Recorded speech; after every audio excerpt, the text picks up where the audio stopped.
दो एक प्रकार की जलवायु थोड़ा मिलती जुलती नाम में मिलते जुलते हैं, इसलिए अक्सर देखा जाता है कि इसमें छात्रों को बड़ी दिक्कत होती है कि किस प्रकार से जो है इसका हम जब एग्जाम में क्वेश्चन आता है तो अक्सर गलती करके भी चले आते हैं। आइए एक बार इसको हम लोग देखते हैं कि वो कौन सी जलवायु है। एक है भूमध्य रेखीय जलवायु, एक है भूमध्य सागरीय जलवायु। तो एक भूमध्य रेखीय जलवायु, एक भूमध्य सागरीय जलवायु, तो दोनों में क्या अंतर है, आइए इसको देखते हैं। जो भूमध्य रेखीय जलवायु होती है, भूमध्य रेखा के आसपास, भूमध्य रेखा को ही 0 डिग्री की अक्षांश रेखा भी कहते हैं और इसी को हम विषुवत रेखा भी कहते हैं।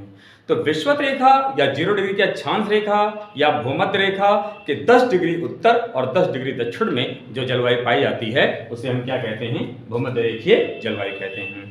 तो भूमध्य रेखीय जलवायु जो है ये आपके, क्योंकि ये भूमध्य रेखा पे सूर्य की किरणें साल भर लंबवत पड़ती हैं, तो जब सूर्य की किरणें साल भर यहाँ लंबवत पड़ती हैं तो स्वाभाविक है यहाँ तापमान बहुत ज़्यादा होता है और तापमान जब बहुत ज़्यादा रहता है तो जो जल होता है वाष्पित होकर ऊपर भी जाता है, तो यहाँ वर्षा भी बहुत ज़्यादा होती है। तो यहाँ पे बहुत ज़्यादा ताप और बहुत ज़्यादा वर्षा, आपकी ये विशेषता इस जलवायु की विशेष रूप से रहती है। जो बहुत ज़्यादा ताप और बहुत ज़्यादा वर्षा होती है तो यहाँ वृक्ष भी बहुत सारे उगते हैं। जब तापमान ज़्यादा होता है, वर्षा ज़्यादा होती है, तो जो वृक्ष तमाम तरह के उगते हैं, तो यहाँ जैव विविधता बहुत ज़्यादा पाई जाती है। और वृक्ष जो वन होते हैं इतने सघन होते हैं कि सूर्य का प्रकाश आपका धरती पर नहीं आ पाता है। तो सूर्य का प्रकाश जब धरती पर नहीं आ पाता है तो प्रकाश पाने की वृक्षों में होड़ सी लगी रहती है और ऐसे में जो वृक्ष होते हैं वो तेजी से पनप के काफी तेजी से ऊपर में और लंबाई की ओर भागते हैं। इसीलिए इस प्रकार की जलवायु में जो वृक्षों की लंबाई होती है वो बहुत ज्यादा होती है। तो यहाँ पर विशेषता जो अक्सर आती है कि 10 डिग्री उत्तर से 10 डिग्री दक्षिण के बीच, ये क्वेश्चन पूछा गया है आपके एग्जाम में। यहाँ पर जैसे उच्च ताप और उच्च वर्षा, ये भी प्रश्न पूछा गया है। यहाँ जो वर्षा होती है 200 सेंटीमीटर से ऊपर वार्षिक वर्षा होती है, 250 तक चली जाती है यहाँ पर वर्षा। और इसकी जो सबसे बड़ी विशेषता क्या है, प्रतिदिन यहाँ दोपहर बाद आपके गरज चमक के साथ मूसलाधार संवहनीय वर्षा होती है। संवहनीय वर्षा किसे कहते हैं, जब तापमान ज्यादा होता है तो तापमान ज्यादा होने पर जो पानी होता है भाप बनकर ऊपर जाता है और एडियाबैटिक तापपतन दर से जब ये क्रमशः ठंडा होता है और एक ऐसे स्थान पे ये जलवाष्प पहुंचता है जहां पे जो है ये संघनन तेजी से होता है और ये जल सीकर के रूप में कन्वर्ट हो जाते हैं और वर्षा का बूंद का रूप ले लेते हैं। और जब भार इनका इतना ज्यादा हो जाता है कि वायुमंडल में ये लटक नहीं पाते हैं तो ये टपक के गिर जाते हैं। इस तरह की वर्षा को हम क्या कहते हैं, संवहनीय वर्षा कहते हैं। इसमें गरज और चमक के साथ ये मूसलाधार वर्षा होती है। हर दिन शाम को ये बारिश होती है और शाम को बारिश होने के बाद रात में मौसम बिल्कुल खुल जाता है, आकाश में तारे दिखने लगते हैं। ये इस प्रकार की जलवायु की बहुत बड़ी विशेषता होती है। क्योंकि जंगल काफी, वन जो इसके होते काफी सघन होते हैं, तो यहाँ पे कीड़े मकोड़ों का प्रकोप भी बहुत रहता है, मलेरिया का प्रकोप रहता है। इस जंगलों में एक सीसी नाम की मक्खी पाई जाती है, अगर वो हाथी को भी काट ले तो हाथी भी बेहोश हो जाएगी। आप समझ सकते हैं वो कितनी भयानक मक्खी होती होगी। तो कहने का मतलब ये है, यहाँ पे जो क्वेश्चन आपके बन रहे हैं अक्षांशीय देशांतरी विस्तार से बन रहे हैं, 10 डिग्री उत्तर 10 डिग्री दक्षिण, उच्च ताप उच्च वर्षा से क्वेश्चन बन रहे हैं। वार्षिक तापमान जो यहाँ का रहता है, वार्षिक तापमान यहाँ 27 डिग्री सेंटीग्रेड रहता है, जो बहुत ज्यादा माना जाता है। तो वार्षिक तापमान जिसे कहते हैं 27 डिग्री सेंटीग्रेड। लेकिन अगर वार्षिक तापांतर देखें, तापांतर किसे कहते हैं, जैसे साल का मैक्सिमम तापमान और मिनिमम तापमान का जो अंतर होता है उसे वार्षिक तापांतर कहते हैं। यदि हम दैनिक तापांतर की बात करें तो आपका जो है दिन का मैक्सिमम और दिन का मिनिमम का जो अंतर होता है उसे हम दैनिक तापांतर कहते हैं। यदि मासिक तापांतर कहें तो महीने का सबसे ज्यादा और सबसे कम तापमान का जो अंतर है, और अगर हम साप्ताहिक तापांतर कहें तो सप्ताह का सबसे ज्यादा और सबसे कम तापमान का जो अंतर होता है उसे हम साप्ताहिक तापांतर कहते हैं। तो इस प्रकार से जो इसका वार्षिक तापांतर अगर देखा जाए तो बहुत कम है, 5 डिग्री सेंटीग्रेड। ये आपके एग्जाम में पूछा गया प्रश्न है और घुमा के पूछ भी सकता है कि किस प्रकार की जलवायु में जो वार्षिक तापांतर होता है वो सबसे कम होता है। तो इसी प्रकार की जलवायु में जो वार्षिक तापांतर है वो सबसे कम होता है, क्योंकि तापमान में ज्यादा फ्लक्चुएशन होता ही नहीं। तो ज्यादा फ्लक्चुएशन नहीं होगा तो स्वाभाविक है वहां पे तापांतर भी ज्यादा नहीं होगा। तो एक प्रश्न ये अलग टाइप से बन रहा है। यहाँ जो दैनिक तापांतर होता है 12 डिग्री सेंटीग्रेड रहता है। तो ये भी एक प्रश्न जो है इसको ध्यान में रखिएगा, कथन कारण में घुमा के पूछ सकता है। ठीक है, यहाँ पे जो जंगल जो वन इसके होते हैं ये कहाँ कहाँ इस प्रकार की भूमध्य रेखीय जलवायु पाई जाती है। अगर भूमध्य रेखीय जलवायु की बात करें तो कुछ फेमस स्थान का नाम देके कभी कभी पूछ लेता है, जैसे अमेजन बेसिन हो गया, कांगो बेसिन हो गया। तो अमेजन बेसिन और कांगो बेसिन का जो क्षेत्र होता है, गिनी तट का जो क्षेत्र होता है, पश्चिमी द्वीप समूह का जो क्षेत्र होता है, ये सारे नक्शे में इनको आप देखिएगा। नक्शे में आप जाइए, अमेजन बेसिन जो ब्राजील का पूरा क्षेत्र होता है अमेजन बेसिन का, कांगो बेसिन आप अफ्रीका में आइएगा, पश्चिमी द्वीप समूह ये क्या नाम है, पश्चिमी द्वीप समूह जो है जिसे आप वेस्ट इंडीज नाम से जानते हो, आप वहां चले जाना, उस क्षेत्र को देखना।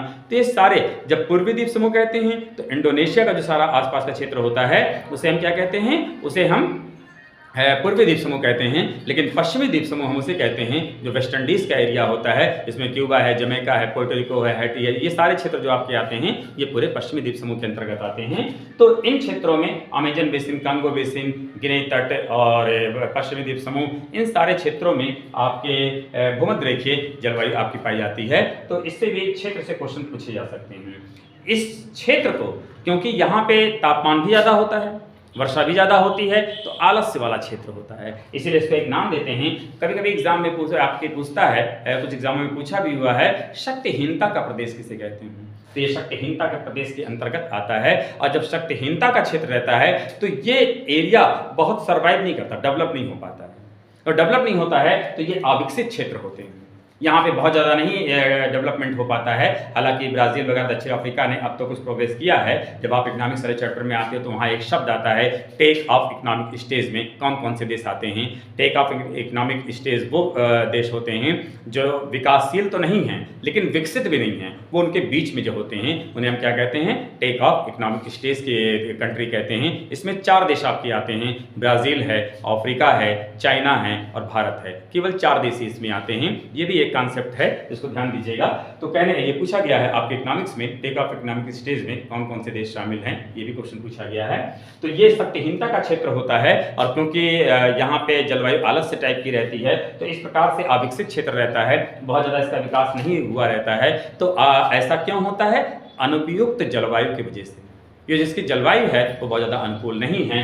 और बाद में यह क्षेत्र, क्योंकि बारिश बहुत ज़्यादा होती है तो अपर्दन वाला भी क्षेत्र होता है। अपर्दन शब्द को भी जो इसमें नए छात्र होंगे उनके लिए 3 शब्द आता है, एक अपक्षय, एक अपर्दन और एक अनच्छादन।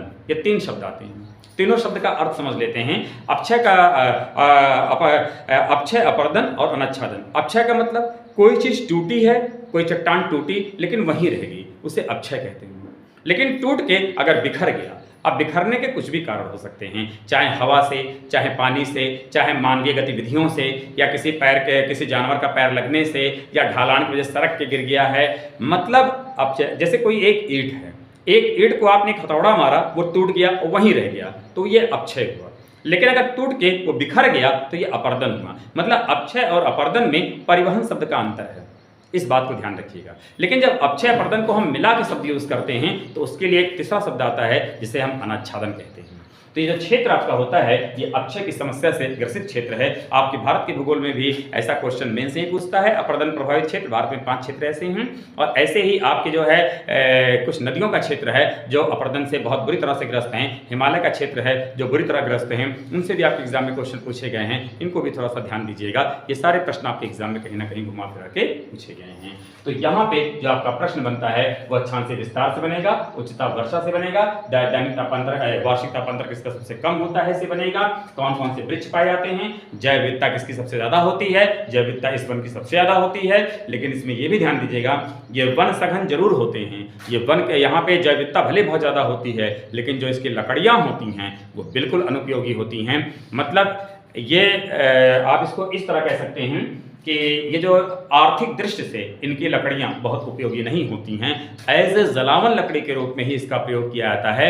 अब ऐसा क्यों कि आर्थिक दृष्टि से इनके वन उपयोगी नहीं हैं? क्योंकि इसके टिम्बर के सामान नहीं बन सकते हैं, मेज, कुर्सी, कोई दरवाजा, फाटक, ये नहीं बन सकते हैं। कारण क्या है, इनकी लकड़ियाँ कठोर होती हैं तो काटने पे इसमें दरारें, चिटकन पड़ जाती हैं, तो ये सक्सेस नहीं है। इसीलिए जो इस प्रकार के वन के वृक्ष होते हैं ये हमारे लिए बहुत उपयोगी नहीं होते हैं। एज ए जलावन लकड़ी के रूप में, या जिसे कहते हैं पर्यावरण की दृष्टि से ये काफ़ी उपयोगी हो सकते हैं, लेकिन आर्थिक दृष्टि से हमारे व्यवहारिक जीवन में ये बहुत ज़्यादा उपयोगी नहीं होते हैं। इस पर ध्यान दिया, क्योंकि एक प्रश्न पूछा गया है कि आर्थिक दृष्टि से किस प्रकार के वन उपयोगी होते हैं या किस प्रकार के वन उपयोगी नहीं होते हैं। तो इस प्रकार से एक मोटा मोटा अंतर था, जो आपका एक मोटा मोटा जिसे कहते हैं जानकारी थी जो भूमध्य रेखीय जलवायु की है। कोपेन ने जो जलवायु का वर्गीकरण किया था उसमें जो इसको सिंबल दिया था वो कैपिटल ए स्मॉल एफ नाम से इंडिकेट किया था। तो इसको जो लोग टीजीटी पीजीटी की तैयारी करते हैं ज्योग्राफी की, वो वहां पे ये प्रश्न पूछा जा सकता है। अब दूसरा जो आपका एक इससे मिलता जुलता नाम आता है वो है भूमध्य सागरीय जलवायु। अब ये भूमध्य सागरीय जलवायु क्या होती है? भूमध्य सागर यूरोप के दक्षिण में आप आते हैं तो वहां आपको भूमध्य सागर मिलता है। भूमध्य सागर के चारों तरफ का जो क्षेत्र होता है, नक्शे में आप देखिएगा, ऊपर से आइएगा, ठीक है, जहां पुर्तगाल है, स्पेन है, फ्रांस है, ये सारा जो एरिया आप देख रहे हैं, इटली है, तो ये सारे क्षेत्र जिसे कहते हैं, या अफ्रीका महाद्वीप के जो उत्तर के सारे हैं, तो उनके भूमध्य सागर के जो चारों ओर का देश होता है वहां भूमध्य सागरीय जलवायु मिलती है। और भूमध्य सागरीय जलवायु का जो विशेषता होती है, इसमें वर्षा ठंडक में होती है, गर्मी में नहीं होती। इसमें वर्षा ठंडक में होती है और यहाँ रसीले फल की खेती होती है। ये इसकी सबसे बड़ी विशेषता है। और मैं जहां तक जानता हूं कि आपके एग्जाम में 10 साल में कम से कम 2 से 3 बार ये प्रश्न पूछा होगा कि भूमध्य सागरीय जलवायु की क्या विशेषता होती है। अब ये हर एग्जाम में इस तरह के क्वेश्चन जरूर पूछ लिए जाते हैं। तो जो इनका शीतकाल होता है, वर्षा का अधिकांश भाग शीतकाल में ही यहाँ होता है। अब इसमें जो लोग इसकी तैयारी करते हैं पीजीटी वगैरह की, जिनको विषय का अध्ययन करना है, तो वो भी जान जाएं कि आखिर क्या कारण है कि भूमध्य सागरीय जलवायु होती है, यहाँ वर्षा ठंडक में क्यों होती है। तो थोड़ा सा आप लोग जो है पवनों वाला जो चैप्टर है या वायुदाब का चैप्टर है, जरा उसको अपने जहन में लाइए और एक बार जो पवनों का क्रम देखेंगे। जब आपका सामान्य स्थिति होती है तो सामान्य स्थिति में क्या होता है कि जो व्यापारिक पवनें होती हैं, उत्तरी व्यापारिक पवनें, वो जो है स्थल से जल की ओर चलती हैं। आप यूरोप के नक्शे को ध्यान में लाइए और जरा इस फिगर को ध्यान में लाते हुए या नक्शा देखते हुए आप लोग जो मैप खोल लीजिए और उसको देखिए। तो जो उत्तरी व्यापारिक पवनें हैं, उनकी जो दिशा है वो उत्तर पूर्व से दक्षिण पश्चिम की ओर होती है और ये यूरोप के स्थलीय भाग से जल की ओर आते हैं। तो क्योंकि पवनें स्थल से चल रही हैं तो ये शुष्क होती हैं, वर्षा नहीं करती। लेकिन जब जिसे कहते हैं कि इसी प्रकार के जो है यही जब सूर्य का उत्तरायण होता है तो सारी पेटियां 10 से 15 डिग्री उत्तर की ओर सरक जाती हैं। तो ऐसे में क्या होता है कि ठंडक और सूर्य का ऊपर खिसकती हैं। लेकिन जब सूर्य का दक्षिणायन होता है तो सारी पेटियां 5 से 10 से 15 डिग्री दक्षिण की ओर सरकती हैं। तो जो आपका जिसे कहते हैं कि पछुआ पवनें हैं, उत्तरी पछुआ पवनें, तो वो आपकी उनकी दिशा क्या है, दक्षिण पश्चिम से उत्तर पूर्व की ओर है।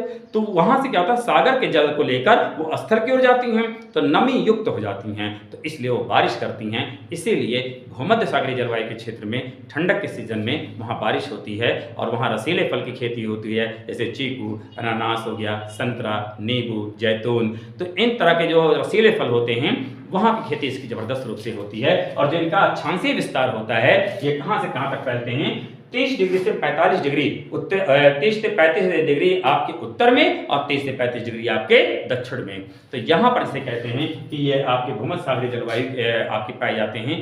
पूरे अगर नक्शे को हम वर्ल्ड के मैप को ध्यान से देखें, अगर जिन लोगों नक्शा है तो आप खोल के बैठ जाइए और जरा सा उसको देखिएगा। जो आपका भूमध्य सागरीय जलवायु का क्षेत्र है कहाँ कहाँ है, इसे रट लीजिए। ये आपके एग्जाम में बहुत पूछा जाता है, कई बार पूछा गया है और लगभग बीएड से लेकर आईएएस तक में इससे क्वेश्चन आते हैं। तो यहाँ पे जो भूमध्य सागर का जो चारों ओर का एरिया है, एक तो वो हो गया। नंबर 2, आप उत्तरी अमेरिका में जाइए, जो कैलिफोर्निया का क्षेत्र है, कैलिफोर्निया वाले क्षेत्र में वहाँ पे ये बारिश भूमध्य सागरीय जलवायु पाई जाती है। उसके बाद आप चिली में आते हैं। चिली जो है जितने भी, चाहे वो लोअर एग्जाम है चाहे वो अपर के एग्जाम हैं, सारे एग्जाम में जो है चिली से क्वेश्चन बहुत पूछे जाते हैं। चिली का आप नक्शा खोलेंगे तो आप उत्तरी चिली, मध्य चिली और दक्षिणी चिली, तो जो इसमें भूमध्य सागरीय जलवायु पाई जाती है वो आपके मध्य चिली में पाया जाता है। ये जो आपका मध्य चिली है ये भूमध्य सागरीय जलवायु वहां पाई जाती है। लेकिन जो उत्तरी चिली होता है वो शुष्क क्षेत्र है क्योंकि उधर मरुस्थल रहता है। लेकिन जब दक्षिण में आते हैं तो वहां साल भर वर्षा होती है। अब चिली देश एक ही है लेकिन उत्तर, दक्षिण और मध्य करके 3 तरह से प्रश्न पूछे जाते हैं। ये तीनों प्रश्नों को ध्यान में रखिएगा। ये आपके पीसीएस में भी, आईएएस में भी इससे बहुत सारे क्वेश्चन आते हैं, घुमा फिरा के वो कहीं ना कहीं पूछता है, तो इसको जहन में जरूर रखिएगा। तो इस प्रकार से अगर हम ध्यान दें तो वर्षा यहाँ पर अधिकांश वर्षा ठंडक में होती है। जो इसका ग्रीष्मकाल होता है वो शुष्क होता है। जो ग्रीष्मकाल जो इसका होता है वो गर्म और उष्ण रहता है, लेकिन जो शीतकाल रहता है वो सामान्य रहता है। वहाँ उस प्रकार से ठंडक नहीं पड़ती है जैसी पड़नी चाहिए। मौसम बहुत ही स्वास्थ्यवर्धक होता है, जैसे हमारे यहाँ अक्टूबर और नवंबर का महीना होता है वैसे यहाँ पे मैक्सिमम महीने रहते हैं। तो ये भी एक आप शायद समझ सकते हैं। शीतकाल में जो औसत तापमान होता है वो 5 से 15 डिग्री सेंटीग्रेड होता है, लेकिन यही ग्रीष्म काल में ये 20 से 26 डिग्री सेंटीग्रेड तापमान हो जाता है। तो जिसको वार्षिक वर्षा जो है वो 40 सेंटीमीटर से 80 सेंटीमीटर के बीच होता है, इसके बीच आपकी वर्षा होती है। तो ये जो कंडीशन बन रही है ये कहीं ना कहीं बहुत ही स्वास्थ्यवर्धक होता है और आनंदमय टाइप की जलवायु रहती है। इसीलिए आप देखिए मैक्सिमम उद्योगों का जो विकास हुआ है, क्योंकि ये ऐसे क्षेत्र हैं जहाँ पे आपके जैसे क्या यहाँ के लोग भीरू होते हैं, साहसी होते हैं, तो यहाँ पे उद्योगों का विकास हुआ है। और इस जलवायु में जो भी क्षेत्र आपके पड़ते हैं लगभग वो सब काफ़ी डेवलप रहते हैं। तो एक बार हम लोग दोबारा इनका क्षेत्र देखते हैं। एक तो भूमध्य सागर के चारों ओर का क्षेत्र, एक कैलिफोर्निया का एरिया, एक मध्य चिली, 3 क्षेत्र हो गए। चौथा आप अफ्रीका महाद्वीप मत लीजिए, अफ्रीका महाद्वीप में दक्षिण में आ पाएगा तो दक्षिण अफ्रीका है जिसकी क्रिकेट टीम खेलने आती है।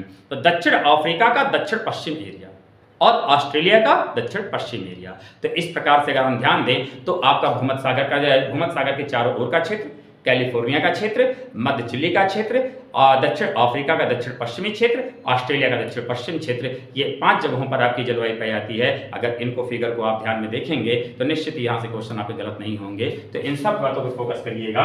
और साथ में यहाँ वृक्ष कौन कौन से मिलते हैं, ओक, सिडार, साइप्रस, बालनट, ये थोड़ा अपने क्षेत्र में नहीं होते हैं इसलिए नाम खैर वृक्षों के नाम उतना पूछता भी नहीं है। मेन है रसीले फल की खेती, वो ज़्यादा पूछता है। तो ये मोटा मोटा एक जानकारी थी जो भूमध्य सागरीय जलवायु। तो भूमध्य सागरीय जलवायु भूमध्य सागर के आसपास पाई जाती है और भूमध्य रेखीय जलवायु भूमध्य रेखा के आसपास पाई जाती है। ये इसका सबसे बड़ा अंतर है। ये विशेषता अगर आप ध्यान में रखते हैं तो एक अच्छा प्रयास आपका रहेगा और निश्चित ही क्वेश्चन आपके सही जाएंगे।